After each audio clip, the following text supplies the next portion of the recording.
Hey YouTube, welcome to another video, and I want to start this one off by saying thank you so much for all the support and helping me reach 1K subscribers. It's gone way faster than I could have ever thought, and I'm glad to be here, and I'm looking forward to the future with all of you. So thanks again. And as a celebration, I've decided to give away the project files for this video completely for free, including the custom-made audio. You can download them, of course, from Gumroad, and the link in the description. Now, in this video, we'll be going over some more complex geometry node stuff to again make a very cool visualizer. You could use it for audio, you could use it for just a random video, but it looks very cool and it's actually not that hard to set up. So if you like this video, then please leave a like, subscribe, and click on the bell icon for further notifications on future videos that I make. Now, also, if you decide to make this yourself, then please share it with me on Instagram or YouTube. Doesn't really matter. It's just very cool to see what you guys make with the stuff I'm trying to teach. Now, let's get into it. Okay, so once again, we are back in a fresh Blender scene. And as always, we are going to start off by deleting everything. So hit A, X, and choose OK to clean up our entire scene. Now, let's go into front view with numpad 1 and start off by adding in a UV sphere here. So Shift A and choose UV sphere. We'll leave it as is, and the default will be fine. Now let's add in a camera next. So Shift A camera and hit numpad 0 to go into camera view, G, Y, and pull it back so the UV sphere is inside of our camera. Now we want to change the focal length of the camera to 25 millimeters. And let's just zoom back in. So G, Y, and hold Shift to do it more precisely. And just pull it back in. And the 25 millimeters will make the effect more dramatic, which will make it look better in the end. Okay, so next up we want to duplicate our UV sphere. So hit Shift D and let's scale this inward with the S, making it slightly smaller. Something like this will do. Now let's make sure to rename our objects here. So the big one I'm going to name Geometry Node Sphere. And the smaller one will be Visual Sphere because that's the one we will see in the end. And let's add in a subdivision surface to the smaller one and set it to 2. And make sure to shade smooth both of the UV spheres. Okay, so now let's add in a cube next. So Shift A and add in a cube. Scale it down quite a bit, making it fairly small. And make sure to apply the scale with Control A. If we switch to wireframe mode, we can actually see it. And we can tap into edit mode and move it up. So the origin of the cube is at the bottom of it. Let's move it to the side outside of our spheres here. And let's add in a bevel modifier. Make this very small, so something like a 0.01, and 2 segments will be fine. And make sure to shade it smooth as well. And with that done, we have one tiny shaded cube, which is looking good, and we want to duplicate it. So hit Shift D to duplicate it and press X and move it to the side. Now hit S to scale it down, making it thinner and smaller, and then SZ to scale it outward, making it longer. And let's repeat that once more. So Shift D, X, move it to the side, S to scale it down, and SZ to scale it outward. And now we have 3 cubes. Do apply scale on both of these to prevent any stretching. And with that done, let's select all 3 of them, hit M to put them in their own collection and name it something like Geometry Node Cubes. Now for the 2 bigger ones, I'm going to add in one more modifier. And in this case, it will be a wireframe modifier. And I'm going to make sure it's above the bevel modifier so it actually looks good. And everything can stay default as is. And that's all we need to do for one set of the cubes. Now let's right click our collection here and hit duplicate. And let's rename it to Geometry Node Cubes 2. And we can select all 3 of these and move them to the side by pressing G and X. And let's just change this up. I'm going to remove the wireframe on the middle one and add it on the smallest cube, giving me 2 sets of 3 cubes, which are unique. And now let's just move them out of our camera view so they don't show up in our render, because we are going to use them for the geometry node setup and we don't need them to be in the view. Okay, so with that out of the way, we can go ahead and start working on our geometry node setup now. So with the geometry node sphere selected, let's just increase the size of this window at the bottom. And let's change this to the geometry node editor. Now we can click new up top here, and this will add in our geometry node system. And this is the default look. So we have these two nodes here. Let's just move them to the sides a bit so we have some space to work with. Now, first of all, we are going to add our final node, which will be the point instance, which instances our actual object. Let's just go ahead here and change the type to collection because we want to use the collection. Now make sure to disable whole collection and choose the geometry cubes. This already gives a very cool effect. But of course, this is not what we want just yet. So with that out of the way, let's add in our first node in the chain, which will be a point distribute. And let's just crank up the density to 100. Yeah, 100 will do. And now we have a sphere with all of these cubes distributed all over them. And I want to change the scale here. So I'm going to add in a attribute randomize node and set the attribute type to scale. Just type that in there. And it will automatically start working and apply a different scale between 0 and 1 to each of the objects. And this is starting to look how we want it to, but we need some more control. So let's add in a attribute vector math node here.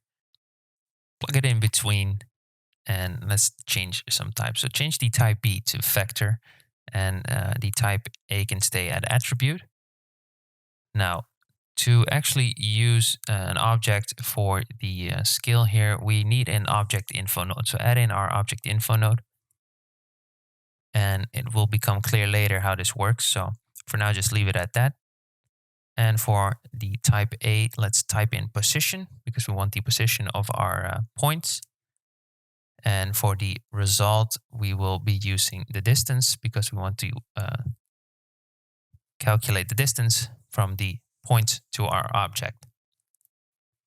Now, next up, I want to add in a attribute math node and change the type B to float. Now, type in for A distance and for result distance as well. And let's go ahead and Shift D and duplicate it, put it in between there again. Just move these to the side a bit. And change this one from add to multiply. Change type B to attribute and type in distance for type B, scale for type A, and scale for the result as well, because in the end we want to affect the scale. Now in between there we want to plug in an attribute color ramp and type in distance for the attribute and scale for the result. Now, as you can tell, nothing is happening just yet, and that's because we don't have anything driving our object info. So we will have to work on that. But before we do that, let's just change our attribute color ramp a bit. The attribute color ramp will allow you to tweak the fall off of the objects appearing or disappearing, which will come in handy once it all works.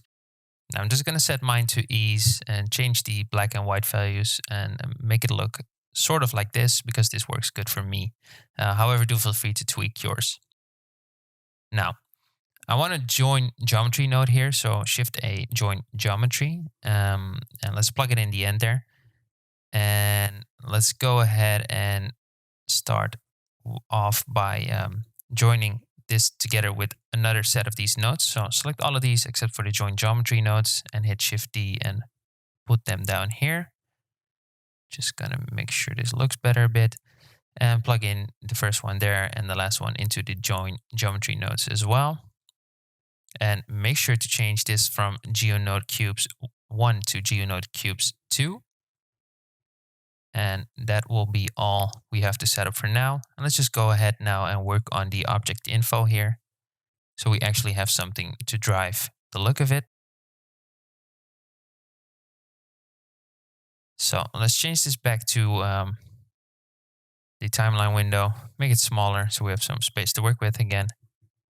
And let's go ahead and start working on the empties to drive our object info. So let's hit Shift A and insert a sphere empty. Now make sure we can actually see it here by enabling the icon up top. And with G, X, and holding Control, I'm going to move it 1 unit to the left. And now I want to duplicate this one. So Shift D and then G and X and hold Control and move it 2 units to the right. And let's make sure we give them their own collection. So select both of them, hit M. I'm going to call this empties and lights because I'm going to put the lights in this collection as well. And finally, I want to add in one more plane axis empty. So Shift A, plane axis, and move it into the same collection as well. Now with both of the sphere empties selected, I'm going to rotate these. So R, Y, and then minus 45 degrees.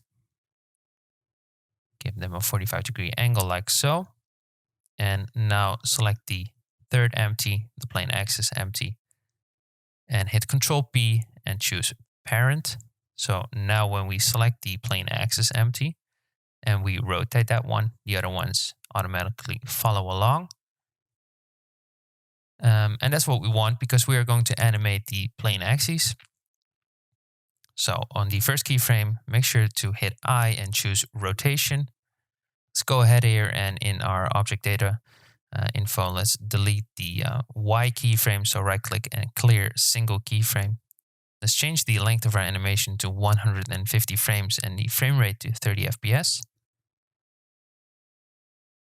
And then back in our object properties here on the last keyframe, and let's type in 360 degrees. And while hovering over this, hit I again to make a new keyframe. And this will give us a nice looping animation. Okay, and that concludes the full setup of our empties. Now let's go back in the geometry node window down below and select our geometry node sphere to actually see the nodes here.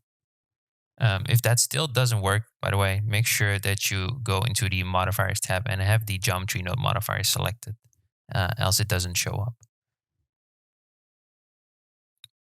Okay, so let's go to the top object info node and select the first empty that we created. And now, as you can tell, something is going on and it's starting to look like how we want it to. Let's do the same for the bottom one, but just make sure to select the other empty. And this is sort of giving the look that we are looking for, but we need to change a few more things. So let's go to the first attribute math nodes, the one before the color ramp.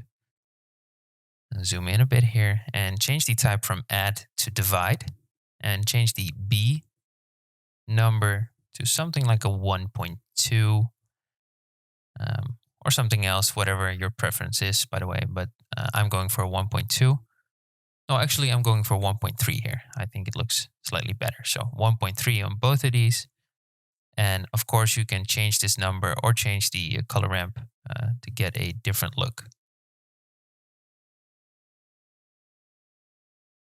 Nice. Well, I do think the objects are a bit too small, so I'm selecting all of the cubes and just scaling them up slightly. And make sure to hit Control A afterwards to apply the scale again. And I think this is looking very cool. So good enough. And I want to work on our materials here. So let's go into the material preview and select the cube in one of the collections here and add in a new material. And I'm going to call this one gold.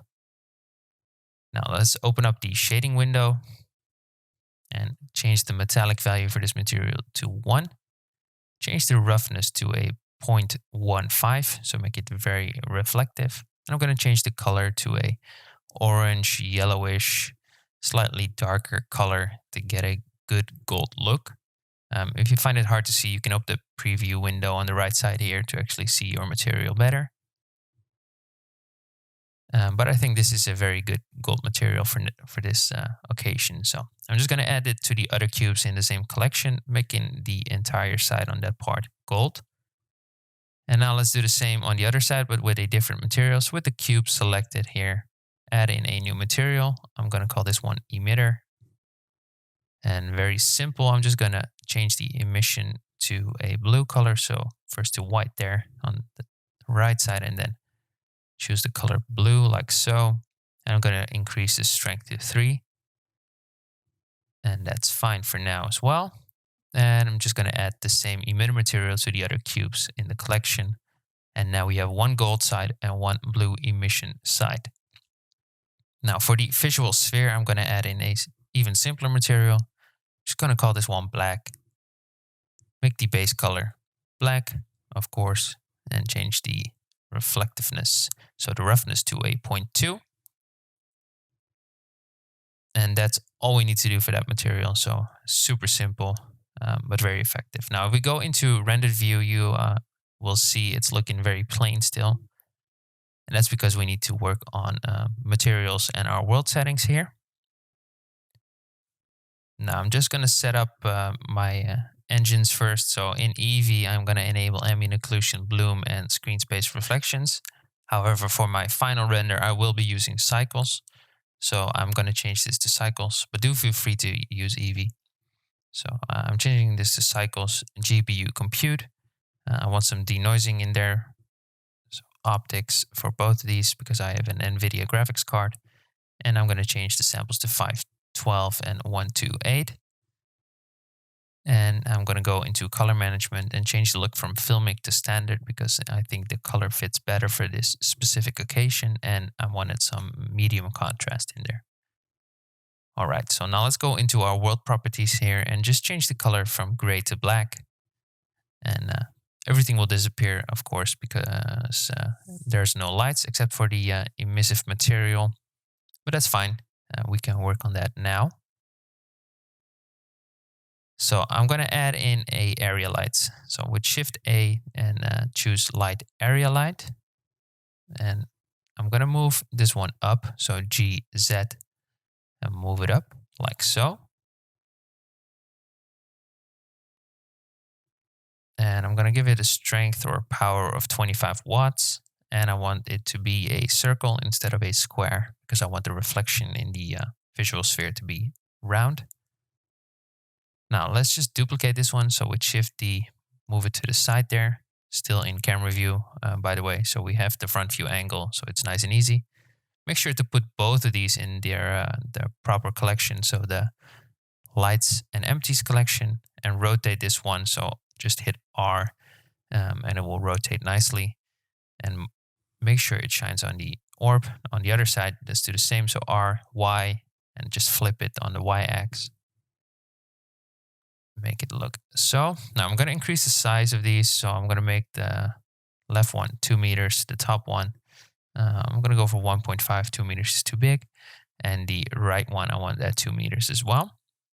And now we have 3 nice even reflections in there. And also they are highlighting the gold, which is very nice. Now I want to add in 2 more area lights. So let's just Shift A, add in our area light. Go into solid view, numpad 7 to go into top view, and I want to rotate it towards the camera. So RX minus 90 to rotate it towards us, and then G and Y to pull it back. And I'm going to go into side view now, so numpad 3, and I'm just going to move this one up, G, Z, and then rotate it down, so R, and then just rotate it so it shines towards our orb. And I'm going to increase the power to 1000 watts. Go into front view, and as you can tell, we get this nice crescent at the top there. I'm just going to increase the size so it looks better. And I'm going to go for a 2.5 meter size so we get a nice semi-crescent light there. And I'm just going to decrease the strength to 500, which will be enough for this case. And now let's just duplicate this one. So Shift D in side view and rotate it upwards so we get one at the bottom as well. And now if we go back into rendered view, we will have 2 of these very cool looking crescents. Also, they lit up the gold nicely, so that's an added bonus, and it's starting to look very nice now.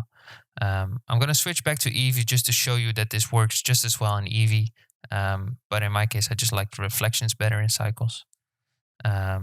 Just increasing the samples in Eevee here, and 128 will be fine.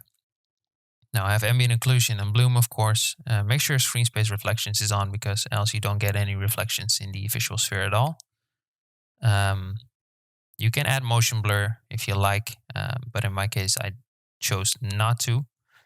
And I have the color management set to standard and medium contrast. But yeah, in my case I chose cycles. I think it looks better, and my computer can actually handle it. Now I'm going to go into compositing, and in here I want to make sure that use nodes is turned on. Now I'm going to set the performance of my render to 256 pixels on the X and Y, because it speeds up my renders. I don't know why, but I just tested it out and this was the best case for me. And let's just render out a single frame here. Won't take very long. In my case, it only took 18 seconds, including denoising. So that's very quick indeed. And in the compositing window again, let's move these to the side. And as always, add in our viewer node, plug it in here, shift right click and drag to combine these two. And let's just add in a glare node in between, because I want some bloom there, and Cycles doesn't have bloom like Eevee does, so you have to add it in post. So I'm just going to change this to a fog glow glare and change all the settings back to default, which will look nicely. We get some blue bloom there, some white bloom, and some gold bloom, and I think it looks very cool like so. Okay, so that concludes all the compositing we needed to do, and we can go back in our layout view here. I have it set to cycles and GPU compute, 512 samples. If your computer is not as fast, you can obviously crack that down, but it will cost you some quality there. So I'm going for 512. Now I have denoising on, because we have a lot of reflection. You will get a lot of fireflies. If you don't, then you have to increase the sample count, making your render slower. So in my case, I like to use the denoising, and it looks fine.